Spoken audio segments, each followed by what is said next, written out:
राधे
न पायो, अखियाँ भरी श्याम मैंने देख न पायो, अखियाँ भरी श्याम मैंने देख न पायो। जय राधे राधे जय श्यामा श्यामा, जय राधे राधे जय श्यामा श्यामा। जय राधे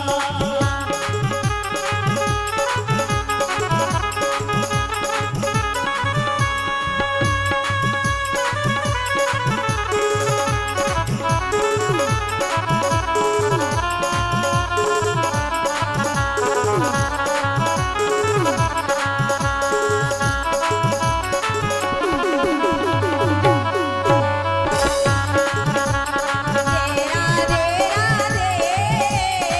जय श्यामा श्यामा, जय राधे राधे जय श्यामा श्यामा। जय राधे राधे जय श्यामा श्यामा, जय राधे राधे जय श्यामा श्यामा।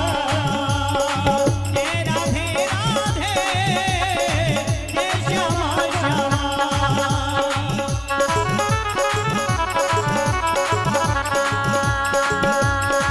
चली भी वो किशोरी,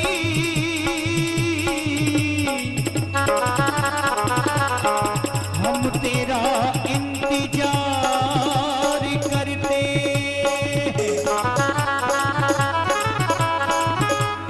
तेरी बंदगी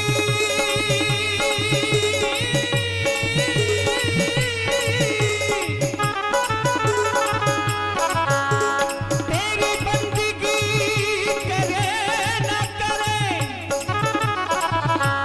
तेरी बंदगी करे न करे, तेरे भक्तों को प्यार करते हैं। जय राधे राधे जय श्यामा श्यामा। जय राधे राधे जय श्यामा श्यामा। जय राधे राधे जय श्यामा श्यामा। जय राधे राधे जय श्यामा श्यामा। जय राधे राधे जय श्यामा श्यामा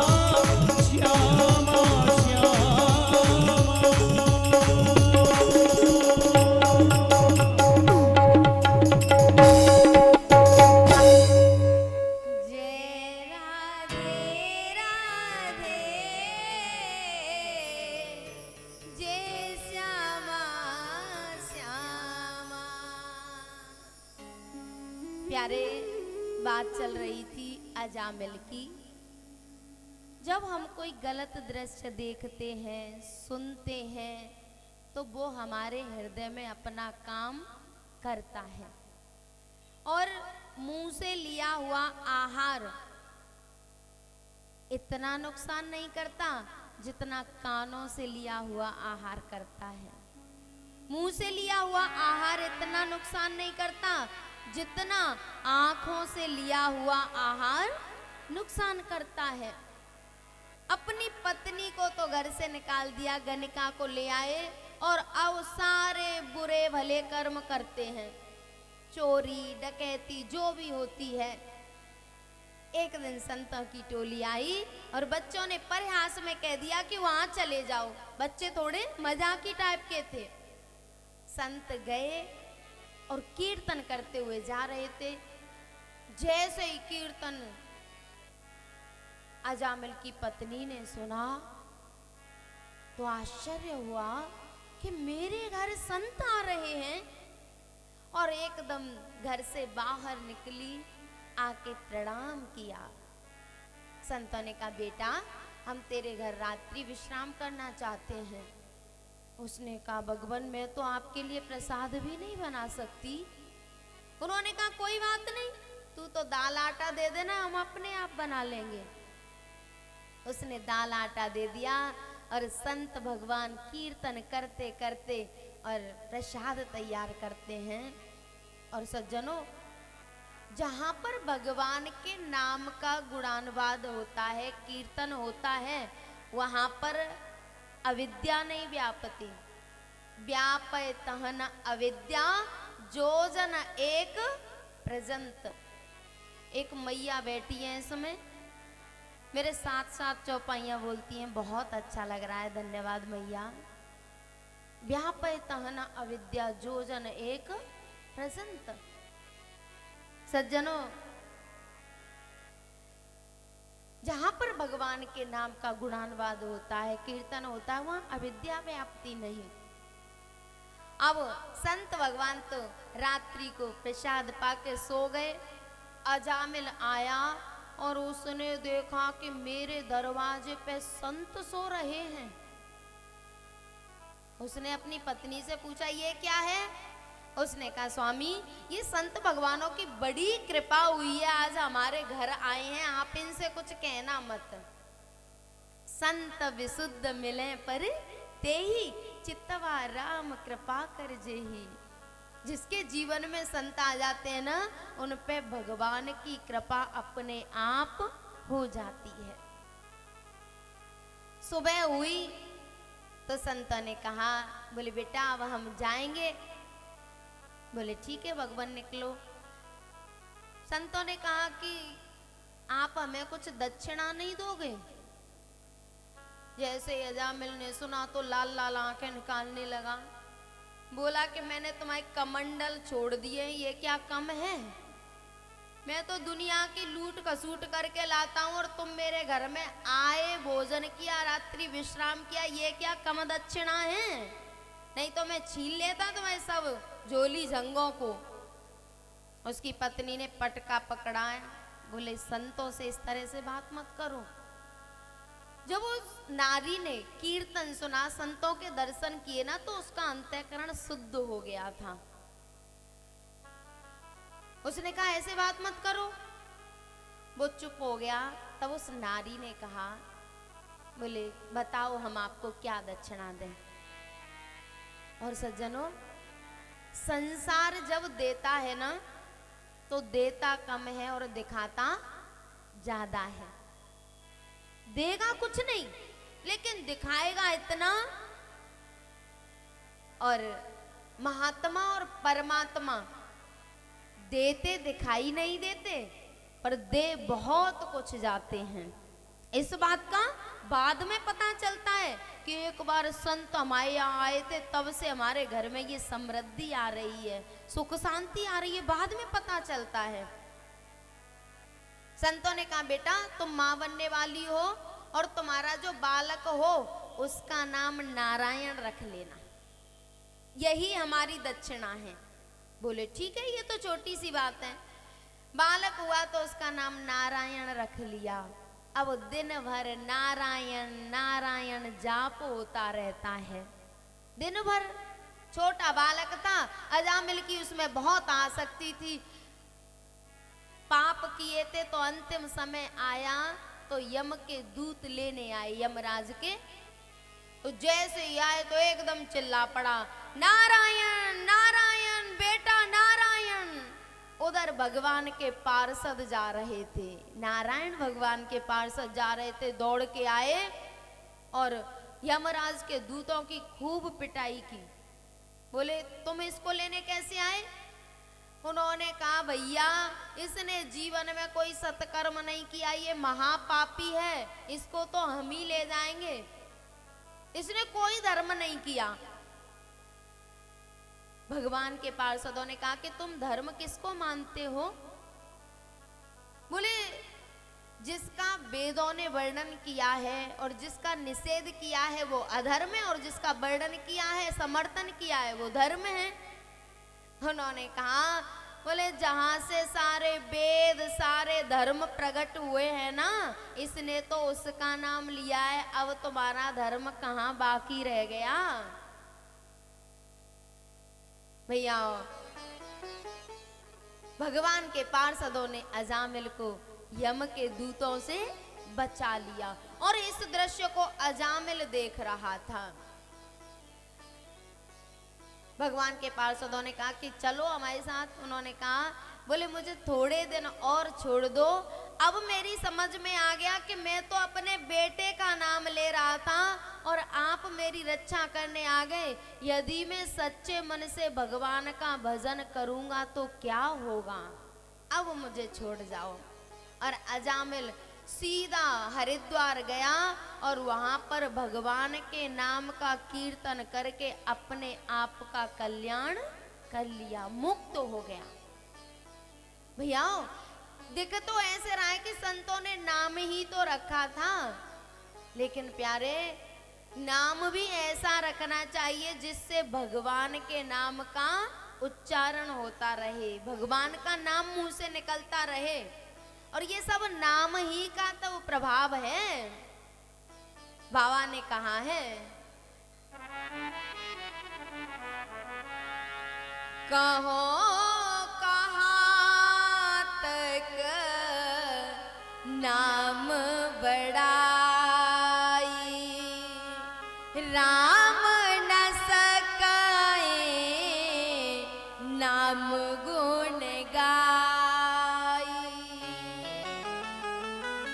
हमारी माताएं ऐसे नाम रखती हैं बच्चों के जो विदेशी पेटों के नाम होते हैं। जो विदेशी पेट होते हैं ना, समझ रहे हैं ना, जो विदेशी स्वान उनके नाम होते हैं ना, वैसे बच्चों के नाम रखती हैं। फिर उनसे कल्याण होने वाला बच्चों का नाम ऐसा हो कि एक बार बच्चे का नाम लें तो भगवान के नाम का उच्चारण हो जाए। नाम से ही तो अजामिल का उद्धार हुआ। अरे जितने भी भक्तों का उद्धार हुआ है नाम से ही तो हुआ है। राम से बड़ा राम का नाम, राम से बड़ा राम का राम से बड़ा राम का नाम, राम से बड़ा राम का नाम। अंत में यही आएगा तेरे काम, अंत में वही आवेगा काम। राम से बड़ा राम का नाम, राम से बड़ा राम का नाम।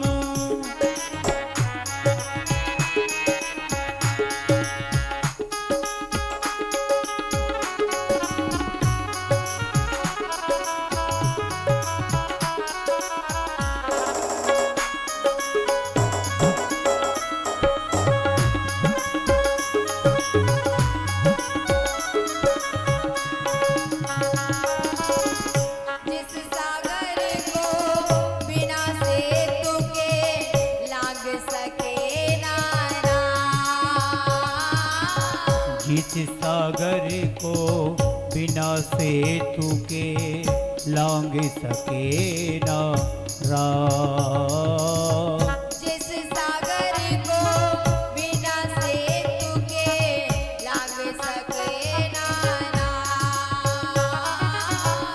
जिस सागर को बिना सेतु के लांघ सके ना राम।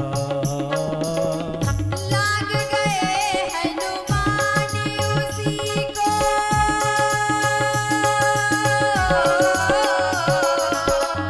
लाग गए हनुमान उसी को, लेके राम का नाम, राम से बड़ा राम का नाम, राम से बड़ा राम का नाम।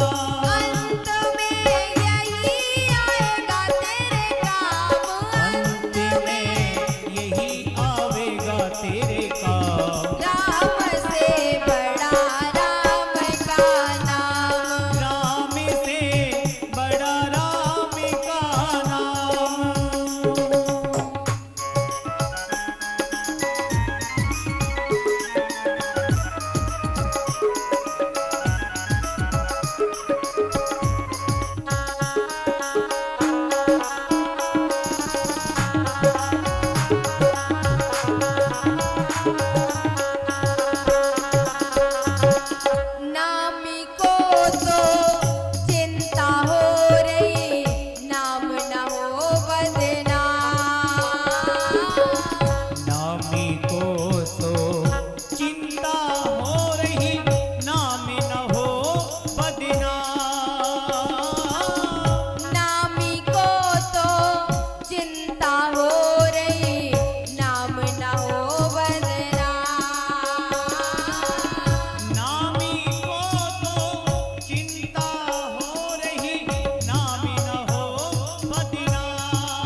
चाहे कितने ही रुपए इकट्ठे करके धर लो, कोई दाम दाम नहीं कहता।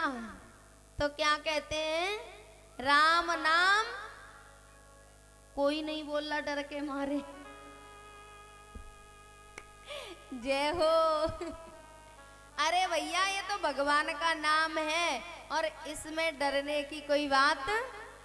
राम नाम सत्य है, इसलिए कहते हैं उस समय पे जो जाता है ना 4 लोगों की सवारी करके, 4 लोगों के कंधे पे जाता है, उससे कहते हैं प्यारे तूने खूब धन कमाया, खूब बढ़िया कोठी बनवाई, खूब खेत खरीदा, लेकिन सब असत्य है और राम नाम सत्य है।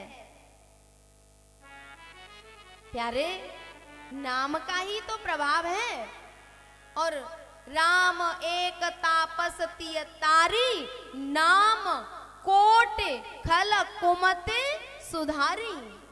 करोड़ों का उद्धार इस नाम ने किया है, तो हम लोग अपने बच्चों का ऐसा नाम रखेंगे कि जिससे भगवान का नाम लेते रहें।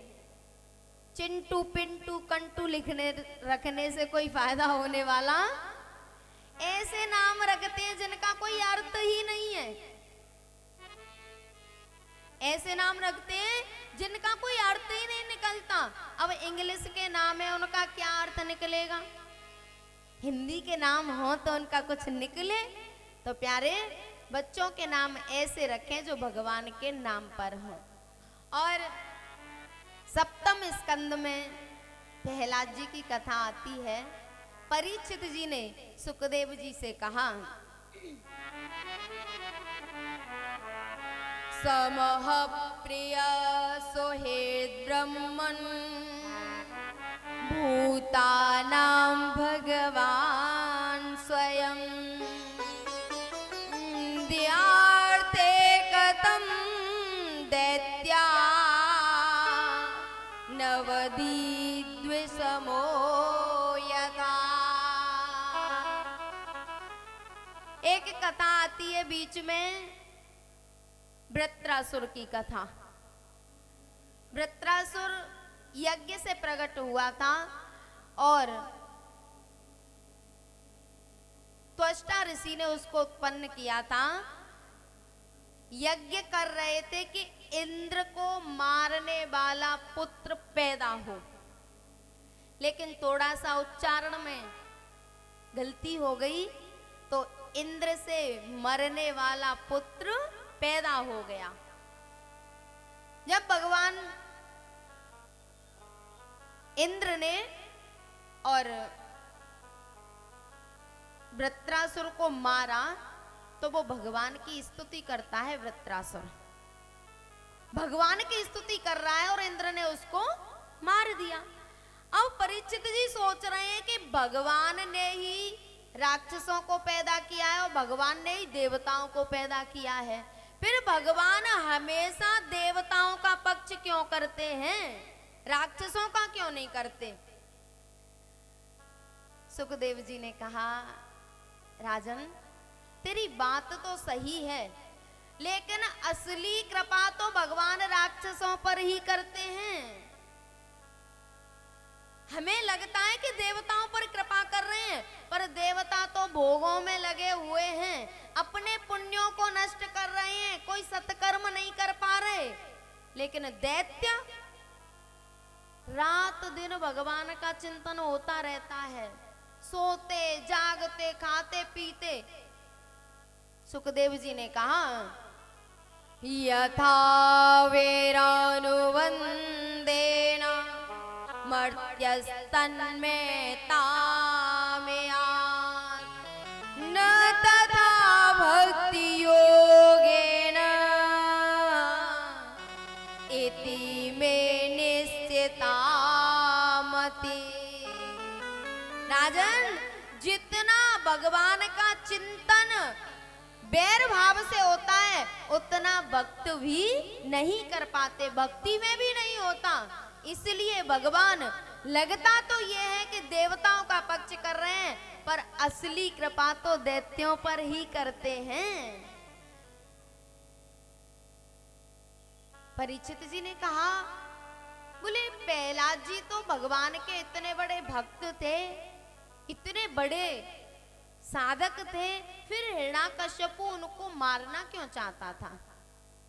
सुखदेव जी ने कहा, बोले जो हिरण्याकश्यपु का बड़ा भाई था ना हिरण्याक्ष, उसको भगवान ने मार दिया था। जब पृथ्वी को रसातल में से लेने गए तो हिरण्याक्ष का गोविंदाय नमो नमः कर दिया।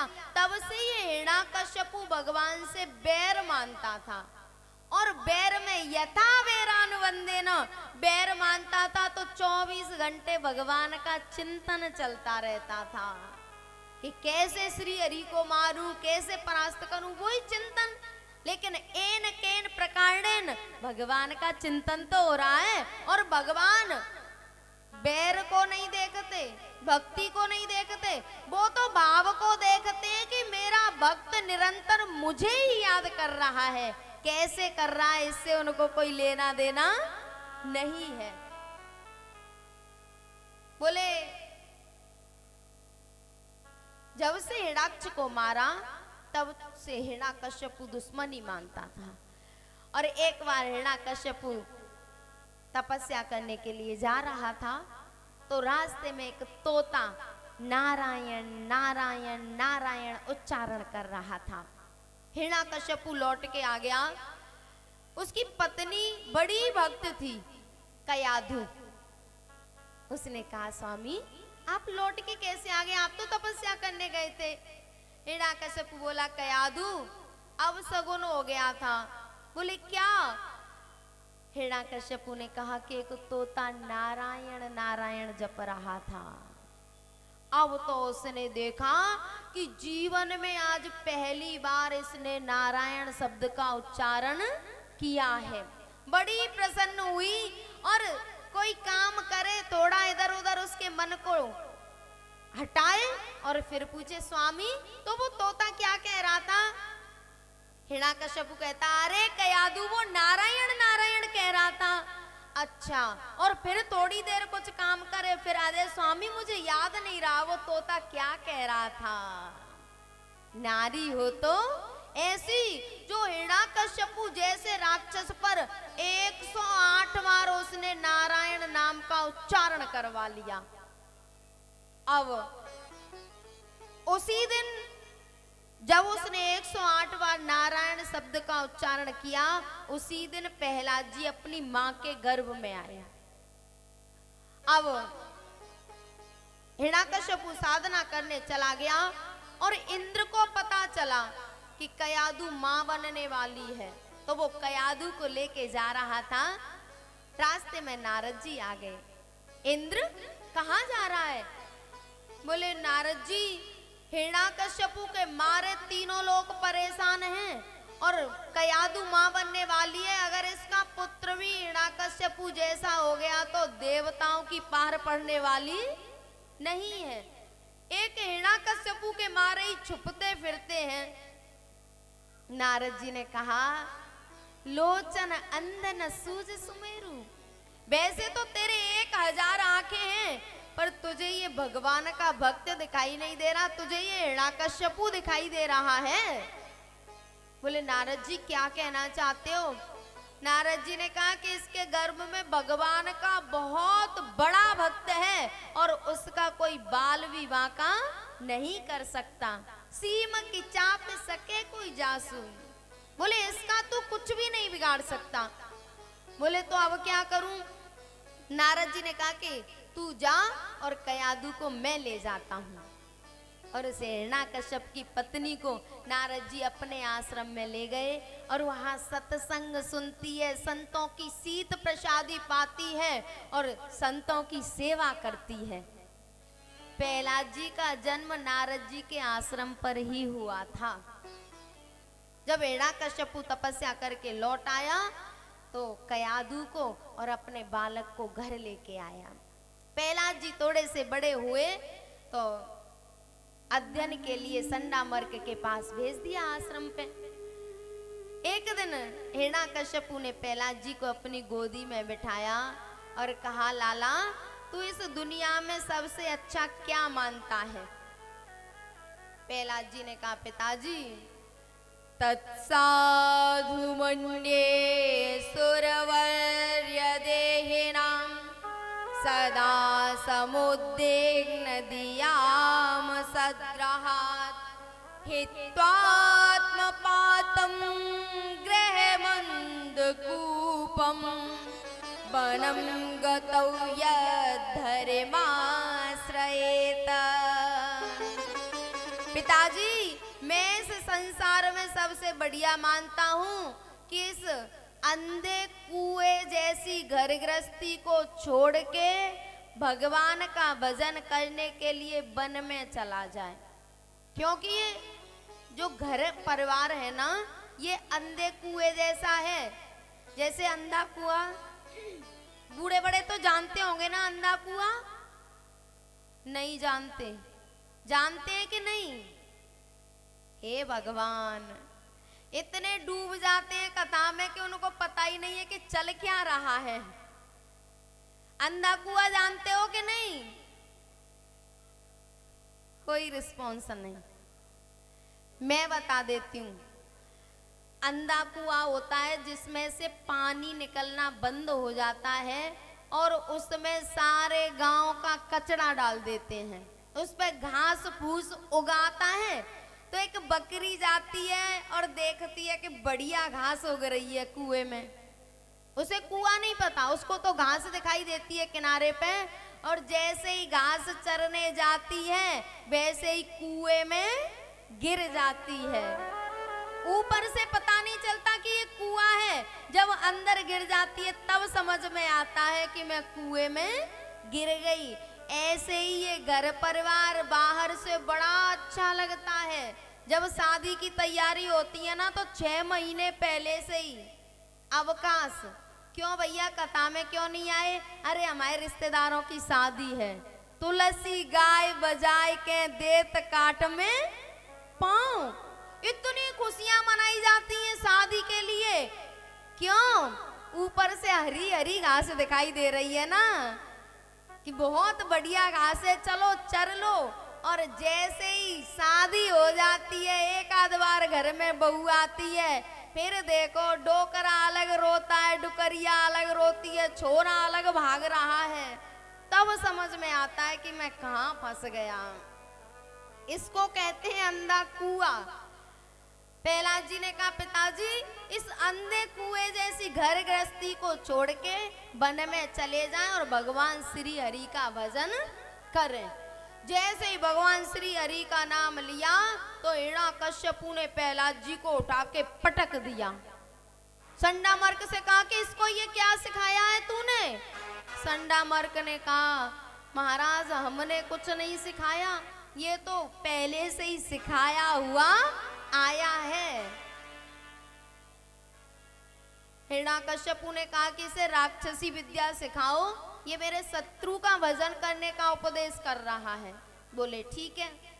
संडामर्क ले गए और फिर उस प्रहलाद जी को समझाया। बोले भैया हमारी क्यों हालत खराब करवा रहा है, तू क्यों उस श्री हरि की बात करता है अपने पिताजी से? कुछ दिन बीते, फिर एक दिन हिरण्यकश्यपु ने सोचा कि अब तो कुछ राक्षसी विद्या सीख ली होगी। बोले बेटा आपके गुरुजी ने आपको क्या सिखाया?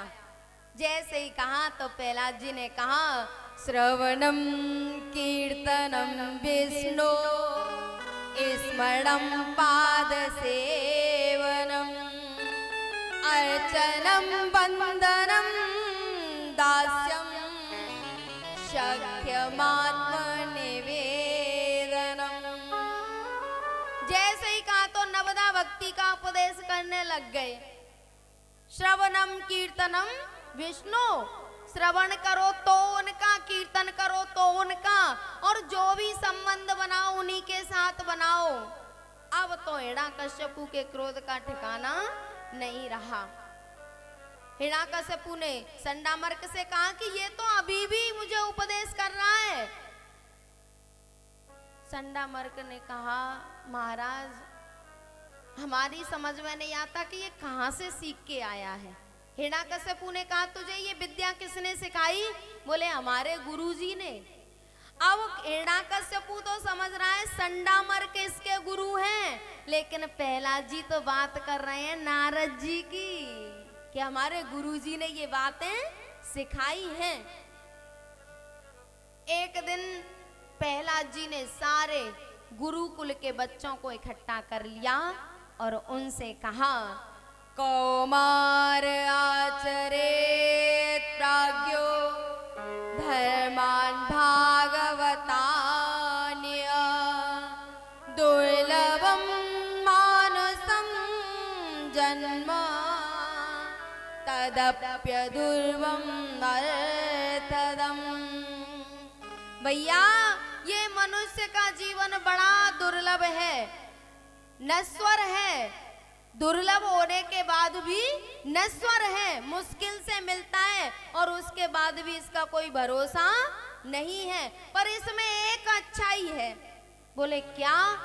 बोले इस नश्वर से शाश्वत की प्राप्ति हो जाती है। ये तो असत्य है पर इस असत्य शरीर से सत्य की प्राप्ति हो जाती है। तो आप अभी से भगवान का भजन करना शुरू कर दो। उन्होंने कहा कि हमें तो सिखाया गया है कि बुढ़ापे में भजन होता है, बचपन में तो अध्ययन करते हैं, फिर जवानी में नौकरी करते हैं, बुढ़ापे में भजन करते हैं। प्रहलाद जी ने कहा कि जब बुढ़ापे में शरीर काम नहीं करेगा तब भजन कैसे करेंगे? आँख पे तनेगा जाला, नाक से बहेगा नाला, लाठी से पड़ेगा पाला, जरा जिंदगानी में पड़े पड़े वस्त्रों में करेंगे मल मूत्र त्याग, पड़े पड़े तूकते रहेंगे तूकदानी में। भक्ति का करोगे जब शक्ति ना रहेगी तन में, भक्ति जो करो तो भैया करो रे जवानी में। भैया बुढ़ापे में आंखों में जाला पड़ जाएगा, नाक से पानी गिरता रहेगा और लठिया का सहारा लेके चलना पड़ेगा। शरीर ऐसा हो जाएगा कि मलमूत्र अपने आप त्यागते रहेंगे, पता नहीं चलेगा, थूकदानी में थूकते रहेंगे। जब शरीर अपने आपे में नहीं रहेगा तो भजन क्या करोगे? अगर भजन करना है तो जवानी में करो। और एक बड़ी प्यारी बात कही, उन्होंने कहा कि हमें तो शिक्षा दी गई है कि बढ़िया नौकरी करें, बिजनेस करें। प्रहलाद जी ने कहा कि यदि हमारे प्रारब्ध में भोग है, धन दौलत ऐश्वर्य है, तो वो हमें मिलकर ही रहेगा। सज्जनों, हम कभी कहीं संतों के पास जाते हैं तो कभी दुख मांगते हैं? नहीं। भगवान के मंदिर में जाते हैं तो दुख मांगते हैं? नहीं मांगते। फिर भी दुख क्यों आता है जीवन में? कौन चाहता है कि हमारे जीवन में दुख आए? लेकिन दुख तो आता है। यही बात प्रहलाद जी ने कही, सुख में इंद्रिय कम दैत्या देह योगेन देहिनाम सर्वत्र लभ्यते दैत्या यथा दुःखम अयत्नतः। जैसे हम दुख नहीं चाहते फिर भी जीवन में दुख आता है, वैसे ही यदि भोग हमारे प्रारब्ध में होंगे तो हमें अपने आप मिल जाएंगे। इसके लिए हमें यत्न करने की जरूरत नहीं है।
क्यों करता मेरा मेरा या कुछ भी नहीं है तेरा।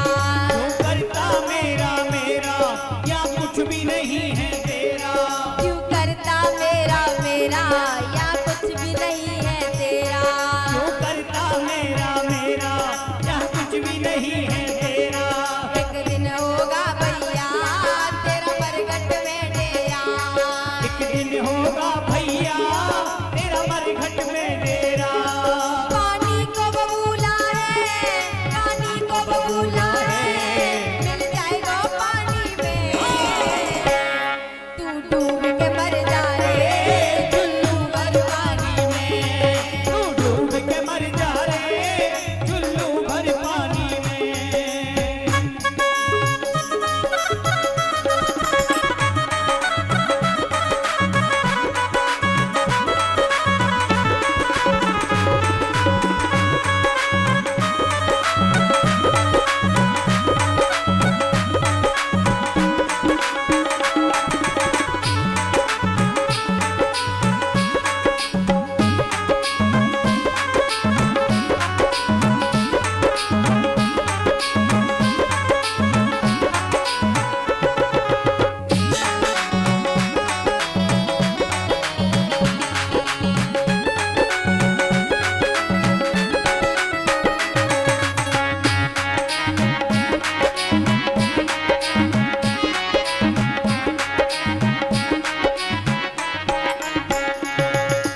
सच्ची भक्ति है, भक्ति में शक्ति है।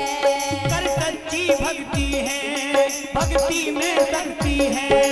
कर सच्ची भक्ति है, भक्ति में शक्ति है। कर सच्ची भक्ति है, भक्ति में शक्ति है। जा भक्ति से भैया मिल जाएगी मुक्ति है। या भक्ति से भैया मिल जाएगी मुक्ति है। तेन बालापन खोया, बालापन खोयो, तेन जवानीपन खोया, जवानीपन खोयो। सारो जीवन खोया युवा नाकानी में। तू डूब के मर जा रे चुल्लू भर पानी में। तू डूब के मर जा रे चुल्लू भर पानी में। हरि बोल।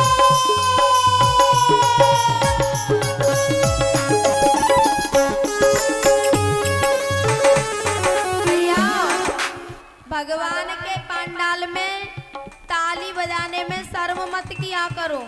शर्म किया करो ठेका पे जाने में, शर्म किया करो बीड़ी गुटखा खाने में, और भगवान के कीर्तन में ताली बजाने में शर्म आती है। ये संत महापुरुष हाथ ऊपर करके ताली बजाते हैं और आप बहुत बड़े आदमी बन के बैठे रहते हो। हरि बोल।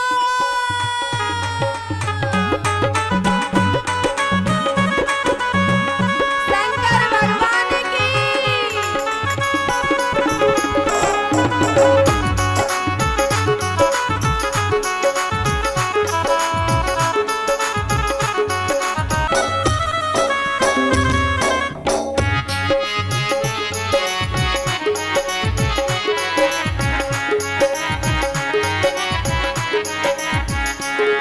मेरे मन में एक बात आ रही थी अभी कि ये एक ही पंडाल में बैठे हैं, एक ही परिवार के हैं सब, फिर इनमें भेदभाव कैसे हो रहा है। कुछ ताली बजा रहे हैं, कुछ को बड़ी शर्म आ रही है। फिर तुरंत मुझे जवाब मिल गया कि हिरण्यकश्यप और प्रहलाद भी तो बाप बेटा थे,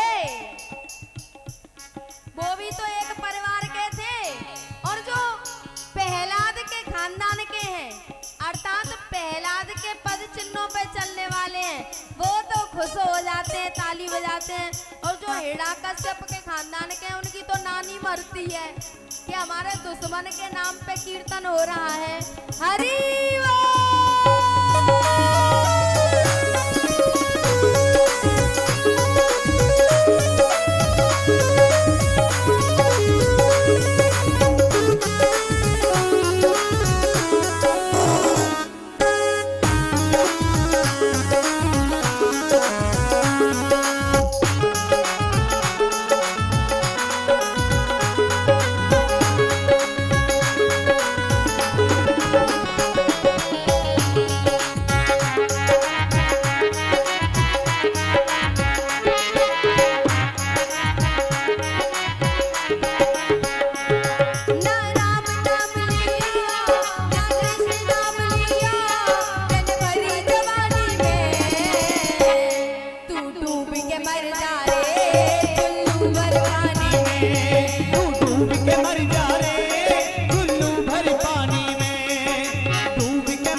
कछुए सो काम करो जो रहो मुनाफे में, कछुए सो काम करो जो रहो मुनाफे में।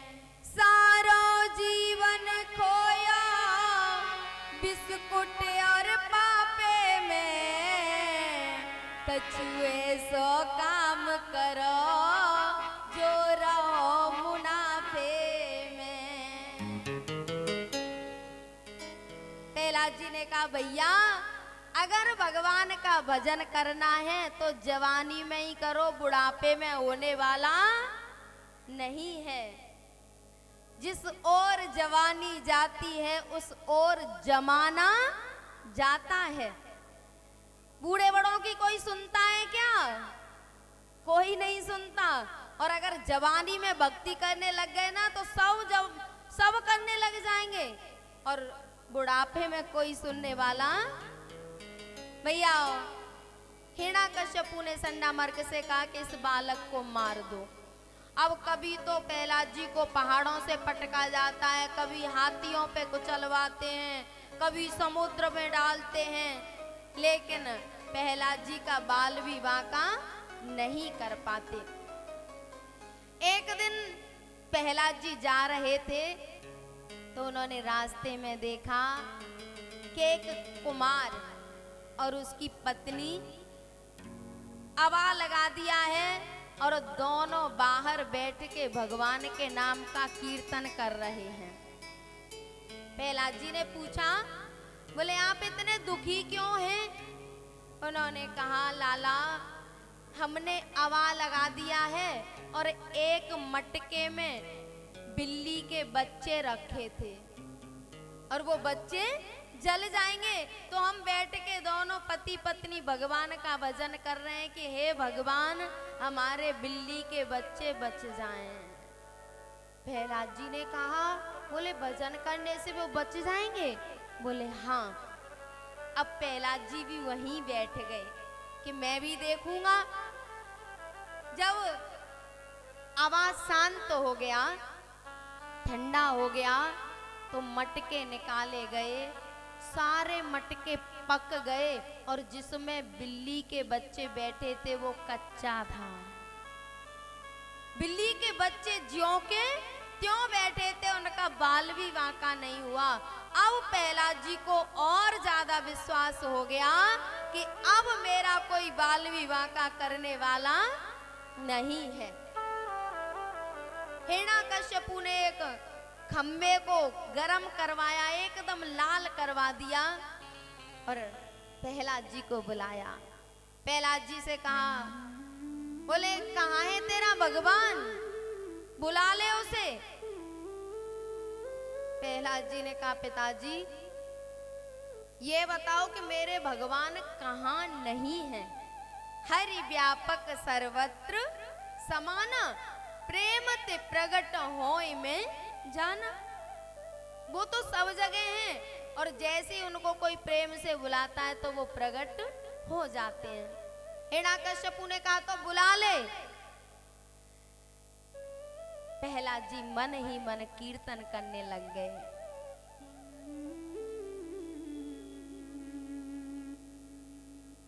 और हिरण्याकश्यपु ने कहा, बोले इस खम्बे में भी तेरा भगवान है? बोले हाँ। बोले चेक करके देखूं? बोले बिल्कुल। हिरण्याकश्यपु ने गदा ली और खम्बे में जोर से मारी। जैसे ही खम्बे में मारी तो उसमें से नरसिंह भगवान प्रकट हो गए। बोल नरसिंह भगवान की। पहले तो हिरण्याकश्यपु भगवान से युद्ध करने की कोशिश कर रहा था, लेकिन भगवान उसको पकड़ के घसीटते हुए दरवाजे पे ले गए और अपने पैरों पे लिटा के, उसने जब तपस्या की तो वरदान मांगा था कि मैं ऊपर ना मरूं, नीचे ना मरूं, दिन में ना मरूं, रात में ना मरूं, ब्रह्मा की सृष्टि के किसी जीव के द्वारा ना मरूं और साल के 12 महीनों में से ना मरूं। भगवान ने उसको अपने पैरों पे लिटाया और कहा, हिरण्याकश्यपु ऊपर तो नहीं है? बोले नहीं। नीचे? बोले नहीं, बीच में लटके हैं। बोले साल के 12 महीनों में से कोई महीना तो नहीं है? बोले नहीं, पुरुषोत्तम मास है, लौंद का महीना है। बोले मैं ब्रह्मा की सृष्टि का कोई जीव तो नहीं हूं? बोले नहीं। बोले दिन या रात तो नहीं है? बोले नहीं, शाम का समय है। उसी के मुंह से जो उसने वरदान मांगा था उच्चारण करवाया और भगवान ने अपने नाखूनों से उसका गोविंदाय नमो नमः कर दिया। भगवान को बहुत गुस्सा आ रहा था और उसकी आंतें निकाल के अपने गले में डालनी, बड़ा भयानक रूप। सब देवता प्रकट हो गए। देवताओं ने लक्ष्मी मैया से कहा, बोले शांत करो। लक्ष्मी मैया ने कहा आज से पहले मैंने ऐसा भयानक रूप कभी नहीं देखा, मैं नहीं जाऊंगी। प्रहलाद जी से कहा कि आप ही जाओ। प्रहलाद जी गए और भगवान अपनी जीभ से प्रहलाद जी को चाटने लगे। भगवान ने कहा बेटा मैंने आने में बहुत देर कर दी। प्रहलाद जी ने कहा प्रभु आप गए कब थे? आप तो हमेशा मेरे पास रहे, जब जब मेरे ऊपर कोई संकट आया तो आपने मेरी रक्षा की, आप गए कहाँ थे? भगवान ने कहा प्रहलाद कुछ मांग लो। प्रहलाद जी ने कहा भगवान इन कामनाओं से दुखी होकर ही तो मैं आपकी शरण में आया हूँ। ये मांगने की कामना कभी शांत नहीं होती, एक पूरी होती है तब तक एक उत्पन्न हो जाती है। मैं मांगना नहीं चाहता। भगवान ने कहा कि कुछ तो मांगना पड़ेगा। प्रहलाद जी ने बड़ी प्यारी बात कही,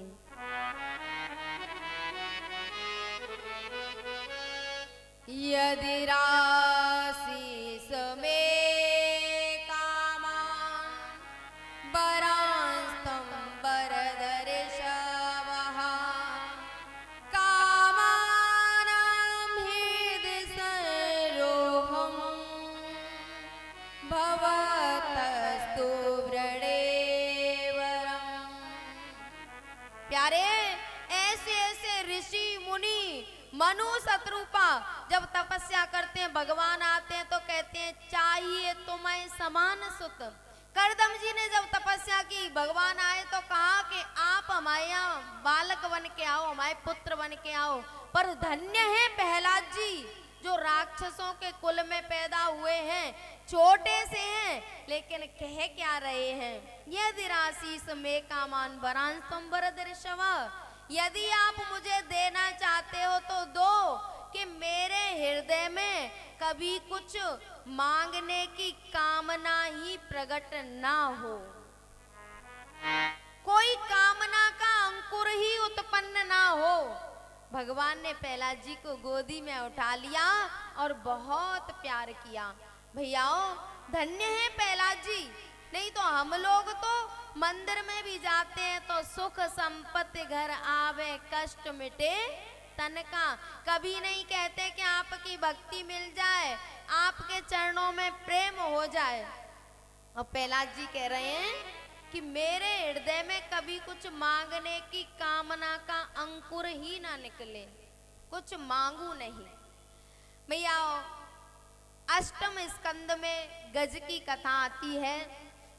गज सरोवर में जल पीने के लिए गया और उसका पैर ग्राह ने पकड़ लिया। ये गज क्या है? ये गज है जीव। और हम सब इस संसार रूपी सरोवर में भक्ति का जल पीने के लिए आए हैं, पर यहाँ पर हमारा पैर किसी का तो मगर ने पकड़ा है और किसी का मगरी ने पकड़ा है, सबको जकड़ लिया गया है। भैया जैसे ही गज का पैर ग्राह ने पकड़ा तो सारे परिवार वाले आ गए, पत्नी बहू बेटा सब बाबा को खींचने की कोशिश कर रहे हैं कि बाबा बाहर आ जाएं, और ग्राह अंदर खींच रहा है। कई दिन हो गए लेकिन बाहर नहीं आए तो बहू बेटा का जाना शुरू हो गया। और कुछ दिन बीते तो पत्नी ने भी कहा स्वामी अब आपका तो भरोसा नहीं है कि आप इस ग्राह के चंगुल से छूटेंगे या नहीं, अब मैं कब तक यहाँ पड़ी रहूंगी, अब मैं भी जाऊं। गज ने कहा, बोले तुम तो जब विवाह हुआ था तो अग्नि के सामने सौगंध खाई थी कि मैं आपका सुख दुख में साथ दूंगी। उसने कहा कि वो तो ठीक है, साथ तो देती, पर क्या करूं, वो छोटा वाला नाती है ना, उसके लिए मुझे जाना पड़ेगा। नाती मेरे बिना नहीं रह सकता, तो उसकी वजह से मुझे जाना पड़ेगा, मेरी मजबूरी है। जब वो भी छोड़ के चली ना, तब गज ने देखा कि ग्राह खींचता चला जा रहा है और थोड़ी सी सूंड ऊपर रह गई है जल के ऊपर, जो भर सूंड रही जल ऊपर। तब भगवान को पुकारा, मैं तो डूब रहा हूँ गोपाल,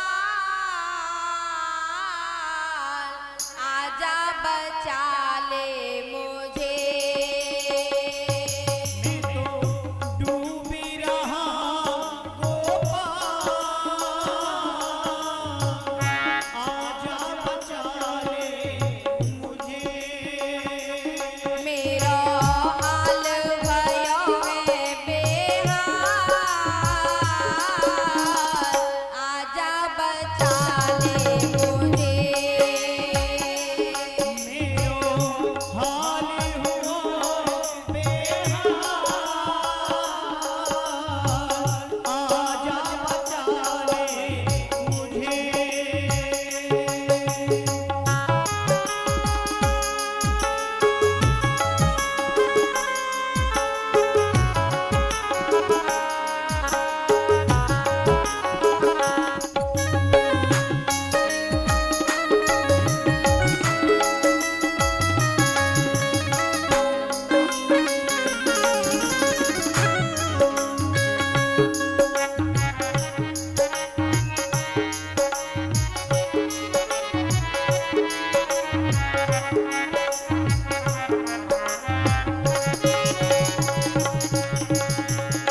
जिन जिन को समझाता अपना, जिन जिन को समझा था अपना, जिन जिन को समझाता अपना, जिन जिन को समझा था अपना, वे सब निकले झूठा सपना।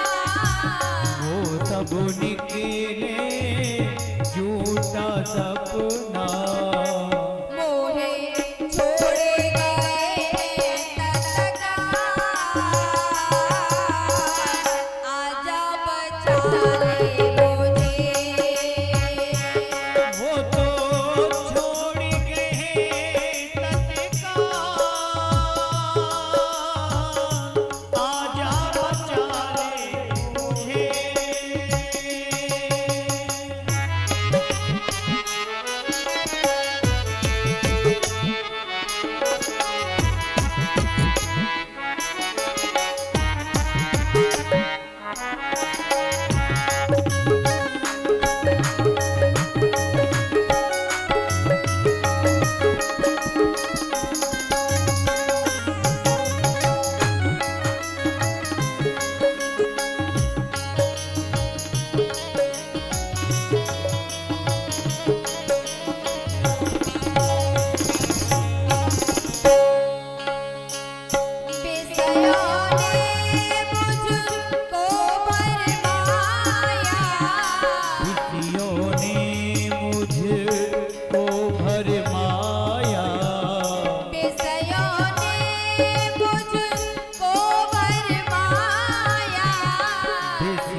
में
छोड़ छोड़ के चले गए।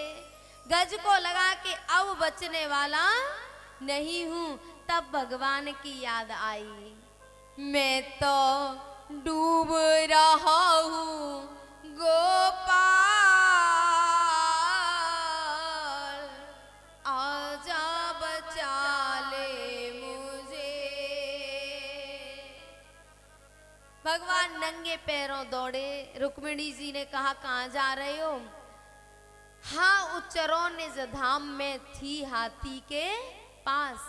रुक्मिणी जी से कहना चाहते थे कि हाथी के पास, तो हाँ तो अपने धाम में उच्चारण हुआ और थी कहते कहते हाथी के पास आ गए।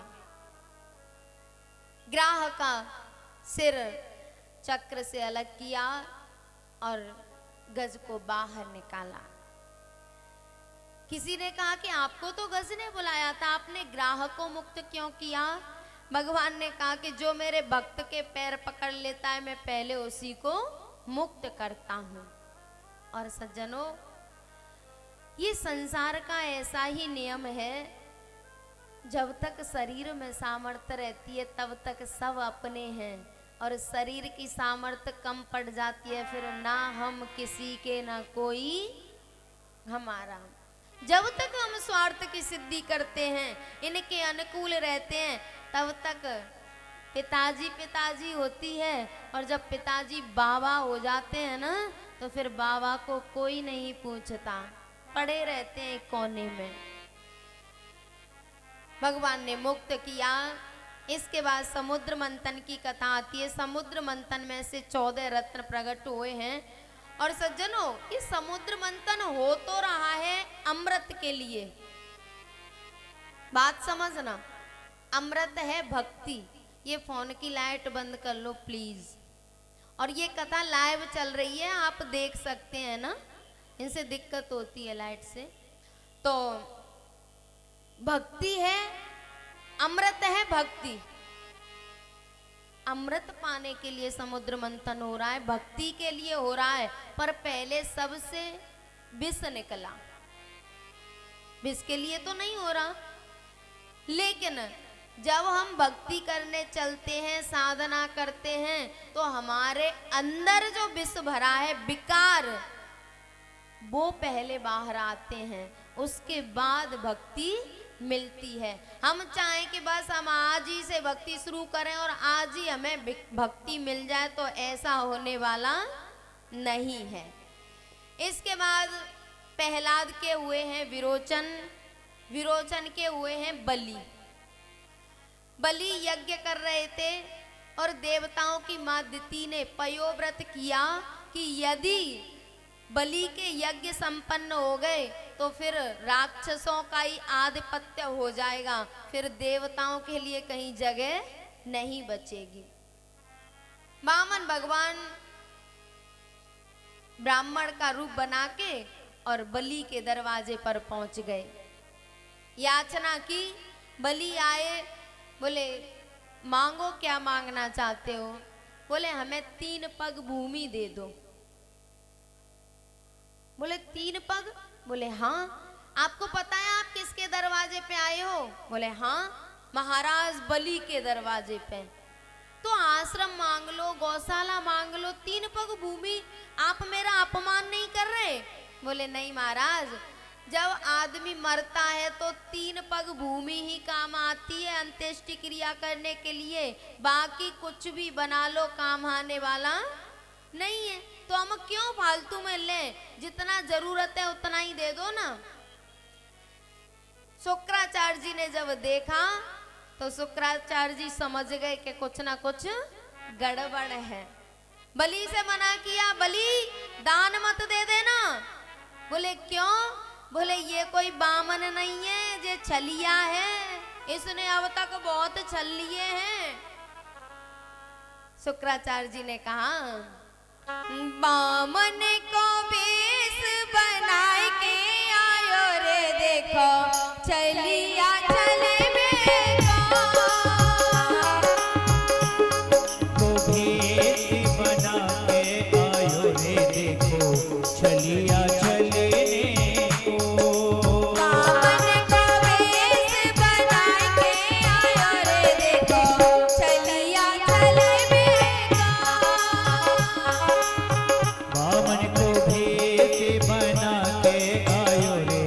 देखो चलिया चलने को।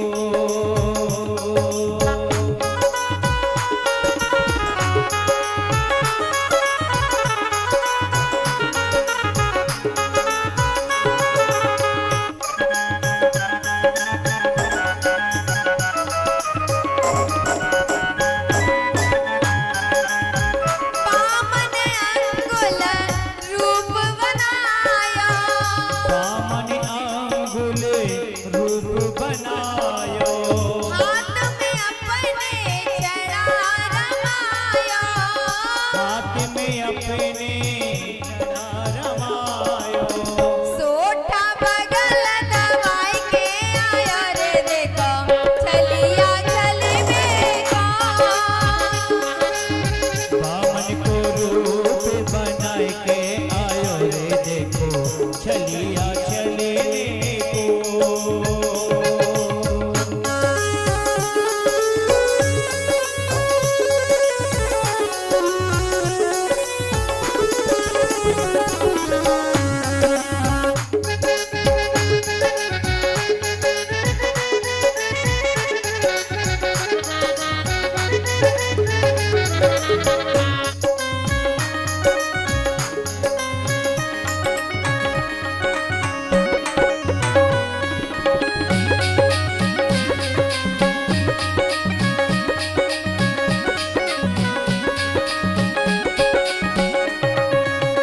हाथ कमंडल कर में माला, हाथ कमंडल कर में माला, हाथ कमंडल कर में माला, हाथ कमंडल कर में माला, पहन लई तन में मृगशाला, पहन रही तन में मृगशाला। आसन बगल दबाई के आयो रे देखो चलिया चलवे को। बामन को रूप बनाए के आयो रे देखो चलिया चलने को।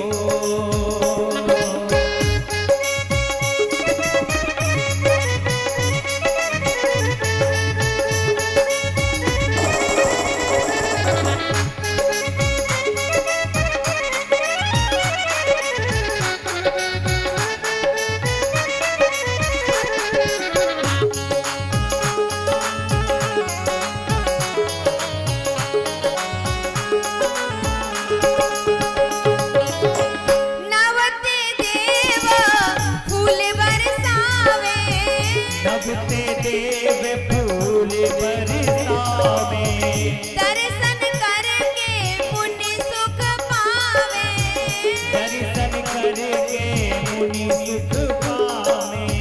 सोठा बगल दबाई के आयो रे देखो चलिया चलवे को।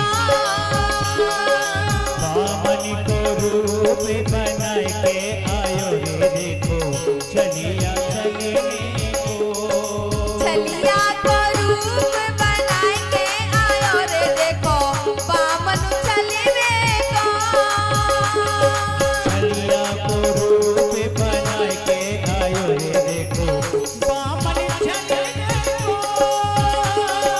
चलिया को रूप बनाए के आयो रे देखो बामन चलवे को। चलिया को रूप बनाए के आयो रे देखो बामन चलने को। बामन को रूप बनाए के आयो रे देखो चलिया चलवे को। बामन को रूप बनाए के आयो रे देखो चलिया चलने को। बामन को रूप बनाए के आयो रे देखो चलिया चलवे को। ओ बामन को रूप बनाए के आयो रे देखो चलिया चलने को। शुक्राचार्य जी ने कहा कि ये बहुत बड़ा चलिया है, इसने मोर ध्वज चले, हरिश्चंद्र चले और अब बेटा 13 नंबर है। बोले गुरुजी आप कह रहे हैं ये वही है? बोले हाँ ये वही है। वली ने कहा तो मैं अपने आप को छलवाना चाहता हूं, ये मुझे छल ले। इससे बढ़िया अवसर फिर कब आएगा? वामन भगवान ने कहा, बलि 3 पग भूमि दे रहे हो? बोले हाँ। बोले संकल्प करो। बोले ठीक है। गंगा सागर उठाया और संकल्प करने जल लेने की इच्छा की, जल लेना चाहा। उसी समय पे जल निकलता ही नहीं, उसमें शुक्राचार्य जी बैठ गए। भाई शिष्य है, शिष्य का अहित कैसे देख ले गुरुजी? भगवान ने कहा अच्छा गुरुजी ही बाधक बन रहे हैं, वैसे तो जो भक्त को भगवान से मिला दे वही तो गुरु है, और यहाँ गुरुजी उल्टा काम कर रहे हैं। भगवान ने अपने आसन में से एक कुसा निकाली और डाल दी। एक आंख फूट गई, निकल के भागे कि करो सो करो। संकल्प किया और 3 पग भूमि देने का कह दिया कि मैं 3 पग भूमि आपको देता हूं। जैसे ही संकल्प किया तो भगवान ने अपना रूप बढ़ाना शुरू किया। एक पग में तो नीचे के लोग नाप लिए और एक पग में ऊपर के। भगवान ने कहा बलि तीसरा पग कहाँ रखूं?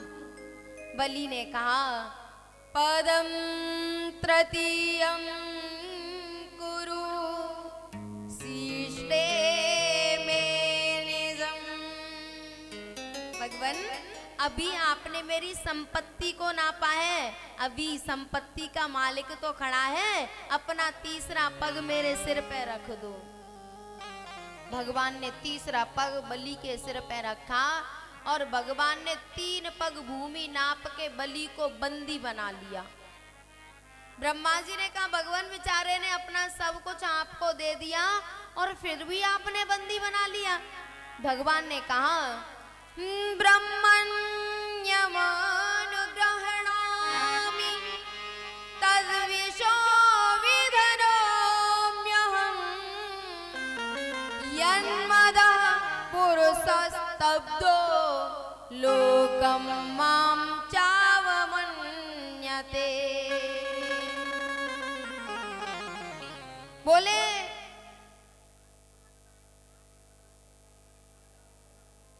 कीर्तन गुनगुना दो 2 मिनट। मुरलीधरा मन मोहना हे नंद नंदना हे राधा माधवा। मुरलीधरा मन मोहना हे नंद नंदना हे राधा माधवा। मुरलीधरा मन मोहना हे नंद नंदना हे राधा माधवा। मुरलीधरा मन मोहिना हे नंद नंदना हे राधा माधवा। हे राधा माधवा हे राधा माधवा। राधा माधवा हे राधा माधवा। हे राधा माधवा हे राधा माधवा। राधा माधवा हे राधा माधवा। मुरलीधरा मन मोहना हे नंद नंदना हे राधा माधवा। मुरलीधरा मन मोहना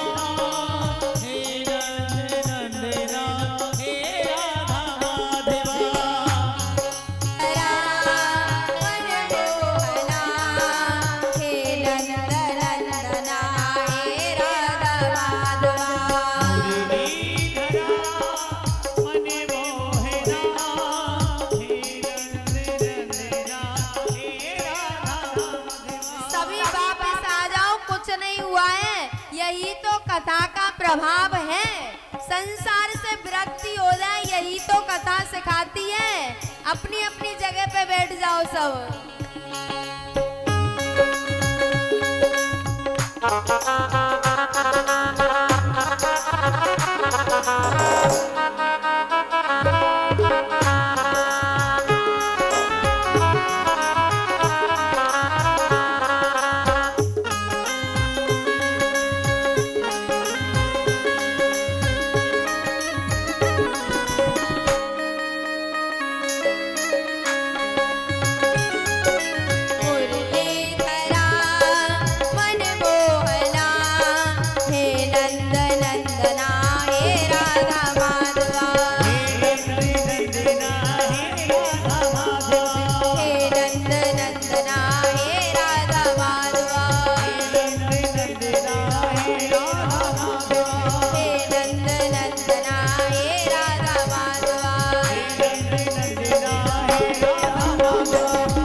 हमारे बाबा गुरु की कथा चल रही थी यहीं राजस्थान में ही।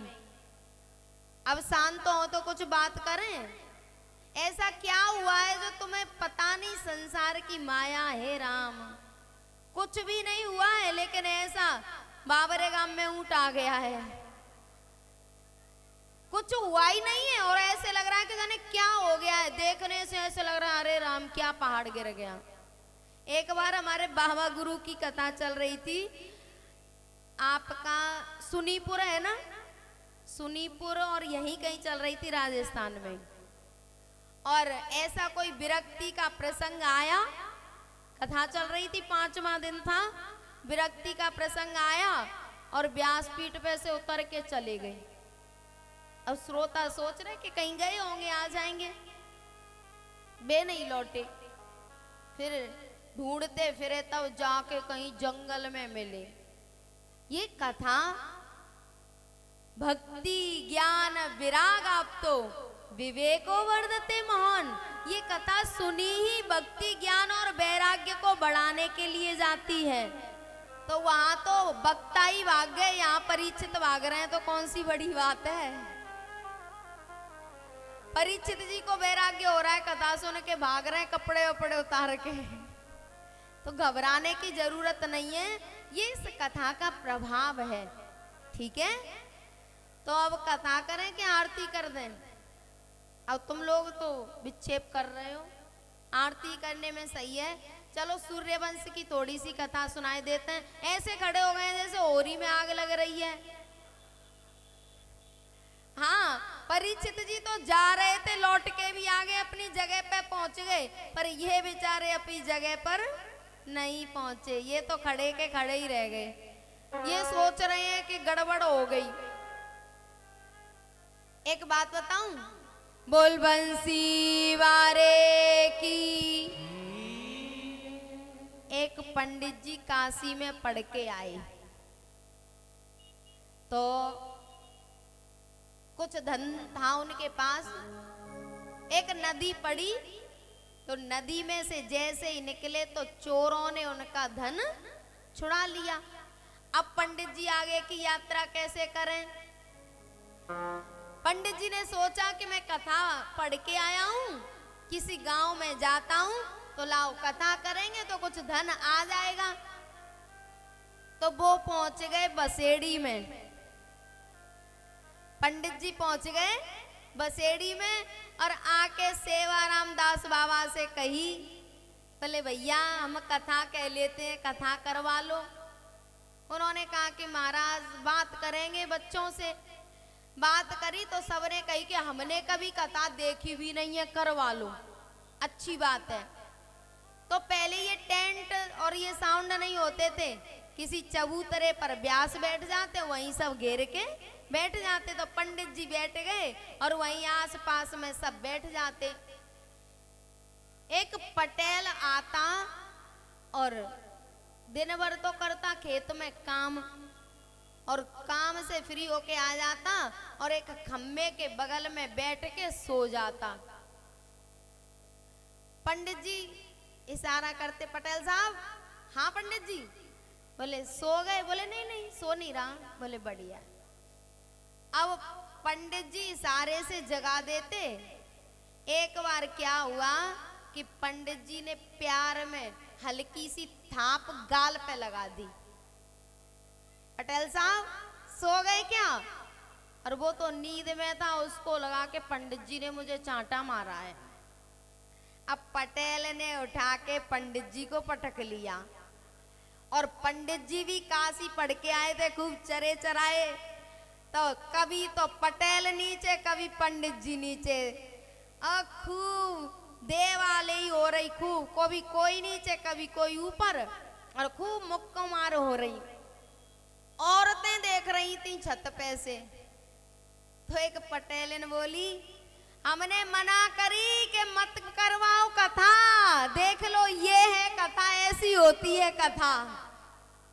वो समझ रही थी कि मार कुटाई हो रही है, यही कथा है, कथा तो वो सुनने नहीं आई।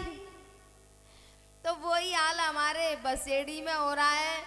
परीक्षित जी को देख के सब घबरा गए कि ये होती है कथा, भैया हम नहीं आएंगे कल से कथा में। सज्जनों, अपने अपने अंतःकरण की स्थिति अलग होती है। जो थोड़ा सा वैराग्य में होता है ये कथा तो बढ़ाती है। कोई वैरागी है तो उसका वैराग्य और बढ़ जाता है, कोई ज्ञानी है उसका ज्ञान बढ़ जाता है, कोई भक्त है उसकी भक्ति बढ़ जाती है, और जो कामनाओं से सुनते हैं उनकी कामना की पूर्ति हो जाती है। तो इसमें घबराने की जरूरत नहीं है। अब बलि महाराज की कथा को करते हैं प्रणाम, पहुंचते हैं सूर्यवंश में। महाराज दशरथ के कोई संतान नहीं थी। दशरथ जी गुरुजी के पास गए, गुरुजी ने पुत्रेष्टि यज्ञ कराया, खीर लेके अग्निदेव प्रकट हुए, दशरथ जी को दी। दशरथ जी ने वो खीर अपनी रानियों को बांटी और कुछ समय बाद भगवान 4 रूपों में दशरथ जी के महल में प्रकट हुए। नौमी तिथि मधु मास पुनीता, नौमी तिथि मधु मास पुनीता, शुक्ल पक्ष अभिजित हरि प्रीता, ओ शुक्ल पक्ष अब जीते हरि प्रीता, मध्य दिवस अति शीतल घामा, मध्य दिवस अति शीतल घामा, पावन काल लोक विश्रामा, पावन काल लोक विश्रामा, पावन काल लोक विश्रामा। पावन काल लोक विश्रामा। भगवान कौशल्या मैया के महल में दिन के 12 बजे प्रकट हुए। मैया के सामने चतुर्भुज रूप में प्रकट हुए। मैया ने कहा आप कौन है? बोले हम आपके लाला। बोले आप तो बाबा दिखाई दे रहे हो।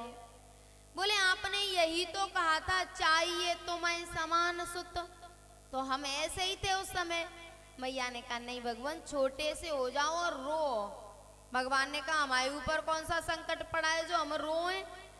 मैया ने कहा आप पे संकट नहीं है, पर आपके भक्तों पे तो संकट पड़ा है, भक्तों के लिए रो। भगवान छोटे से हो गए और जोर जोर से रोने लगे। भय प्रगट कृपा दीन दयाला कौशल्या हितकारी, हर्षित महतारी मुनि मनहारी, अद्भुत रूप विचारी, लोचन अभिरामा तनु घनश्यामा, निज आयुध भुज चारी, भूषण बनमाला नयन विशाला,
सभी बसेड़ी वासियों को राम जन्म की बधाई हो।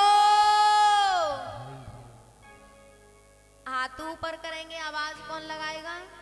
हम कहेंगे बधाई हो तो आप भी कहना राम जन्म की बधाई हो।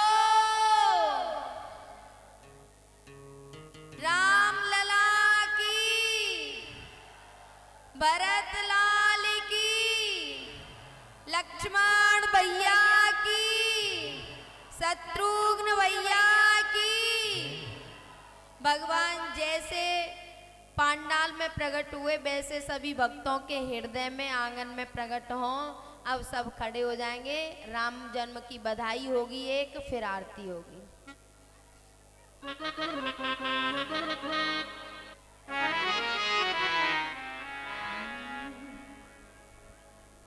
राजा दशरथ जू के द्वार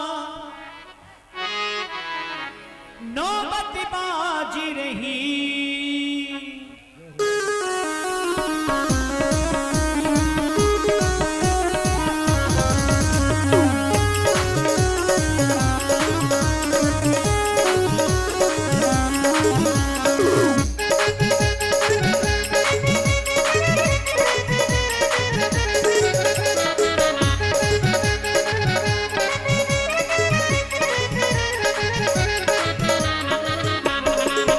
राजा दशरथ जू के द्वार नौबत बाजी रही। राजा दशरथ जू द्वार नौबत बाजी रही। राजा दशरथ जू के द्वार नौबत बाजी रही।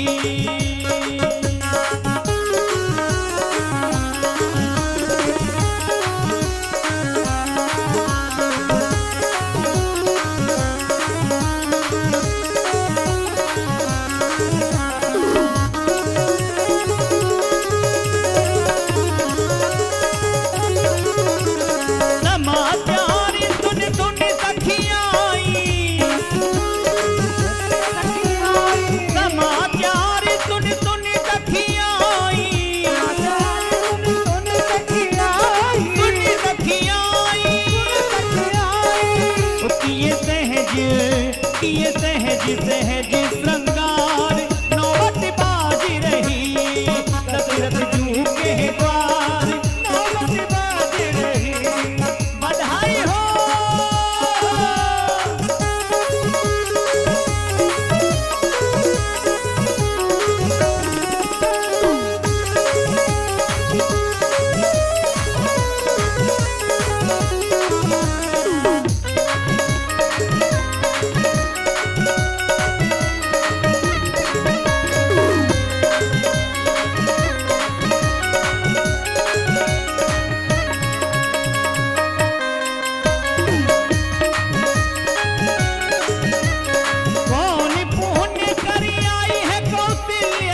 आरती कर।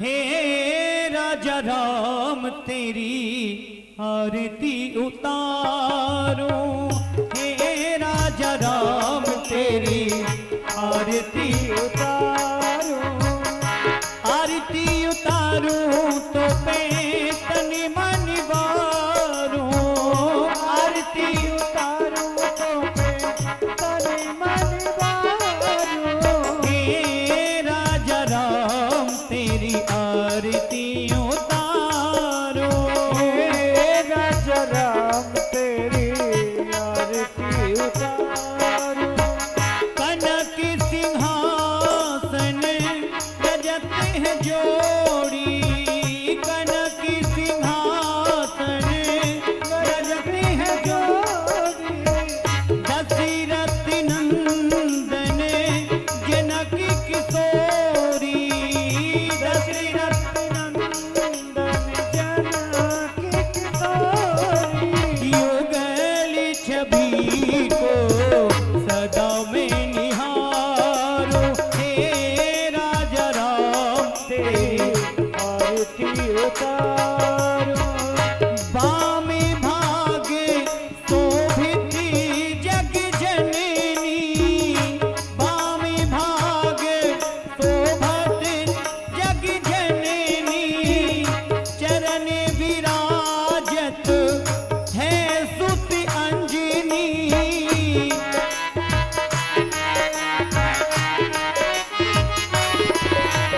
तूने चरणों को सदा में पखारो, हे राजा राम तेरी आरती उतारो, आरती हनुमति के मन भाए, आरती हनुमत के मन भाई, राम कथा नित्य शिव जी गाए, राम कथा नित्य शिव जी गाए, राम कथा हृदय में उतारो, हे राजा राम तेरी आरती उतारो, चरणों से निकली गंगा प्यारी, चरणों से निकली है गंगा प्यारी, वंदन करती दुनिया सारी, बंधन करती दुनिया सारी, उन्हीं चरणों में शीश को धारो, हे राजा राम तेरी आरती उतारो, हे राजा राम तेरी आरती उतारो, हे राजा राम तेरी आरती उतारो, हे राजा राम तेरी आरती उतारो, कर्पूर गौरम करुणावतारम संसारी सारम भुजगेन्द्रहारम सदा वसंतम हृदयारविंदे भवां भवामि सहतं नमामि, त्वमेव माता च पिता त्वमेव, त्वमेव बन्धु च सखा त्वमेव, त्वमेव विद्या द्रविणं त्वमेव, त्वमेव सर्वं मम देव देव, त्वमेव सर्वं मम देव देव, त्वमेव सर्वं मम देव देव। हरिः ओम जलेन शीतलीकरणां पुष्पै देवाभिवन्दनां स्व आत्माभिवन्दनां हरिः ओम जन्नेन जन्मय जन्मदेवास्तानि धर्माणि प्रथमान्यासन्नातेह नाकं महिमानः शचन्द्र यत्र पूर्वे शाद्याः सन्ति देवाः हरिः ओम एकदन्ताय विद्महे वक्रतुण्डाय धीमहि तन्नो दन्ति प्रचोदयात् हरिः ओम नारायणाय विद्महे वासुदेवाय धीमहि तन्नो विष्णु प्रचोदयात् हरिः ओम नन्दनन्दनाय विद्महे यशोदानन्दनाय धीमहि तन्नो कृष्ण प्रचोदयात् शेवंतिका बकुल चंपक पाटलाब्जै पुन्नाग जाति कर भीर रसाल पुष्पै विलव प्रवाल तुलसी दल मंजरी भी त्वां पूजयामि जगदीश्वर मे प्रसीद। नाना सुगंध पुष्पाणि यथा कालोद्भवानि च पुष्पांजलिर्मया दत्तो गृहाण परमेश्वरः। ओम प्राणपुरुषोत्तमाय नमः। मंत्र पुष्पांजलिं समर्पयामि। बोलिए भागवत महापुराण की, लक्ष्मी नारायण भगवान की, राजा रामचंद्र भगवान की, कृष्ण कन्हैया लाल की, व्यास जी महाराज की, सुखदेव जी महाराज की, धर्म की अधर्म का, प्राणियों में विश्व का, गौ माता की, भारत माता की, सत्य सनातन धर्म की। नमः पार्वती पतये हर हर महादेव।